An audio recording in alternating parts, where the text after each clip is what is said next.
La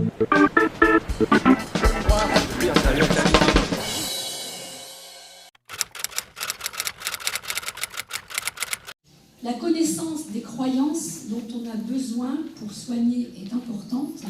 et je dirais aussi qu'elle est importante pour les aumôniers que nous sommes dans la mission. Et toutes les religions disent aux hommes et aux femmes que la santé passe avant tout le reste et avant toutes les autres règles. Donc le refus de soins est pour les religions ce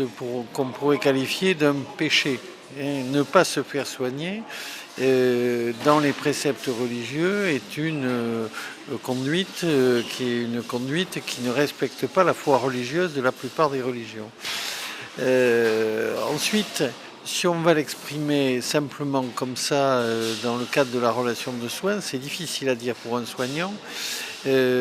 qui doit avoir des arguments et qui doit avoir un certain nombre d'éléments. C'est pour ça qu'on a fait des fiches qui correspondent à toutes les situations pour essayer de faire en sorte que, une fois rappelées les règles, les soignants rentrent dans une relation humaine d'échange.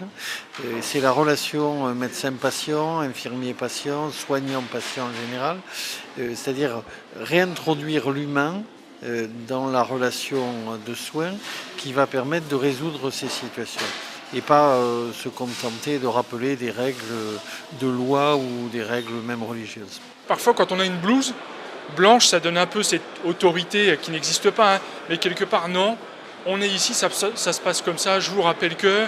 et puis la relation avec l'autre elle est complètement brouillée. Alors que dans mon cas, quand j'interviens à domicile et que j'ai pas cette blouse, là déjà les règles du jeu c'est pas les mêmes. C'est déjà le patient qui me les fixe chez lui, mais encore une fois, il a ses règles, j'ai mes règles, et comment on essaye d'instaurer un dialogue pour essayer d'avoir un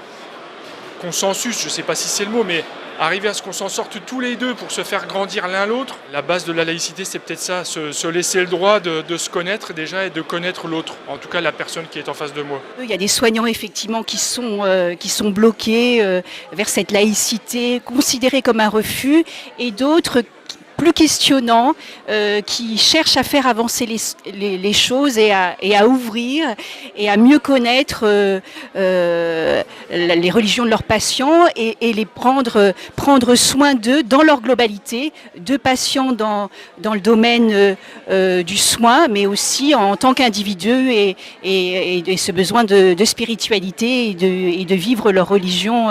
à l'hôpital. L'aumônier, c'est le diététicien de l'esprit et de la spiritualité. Et la place des aumôniers doit être aujourd'hui plus reconnue,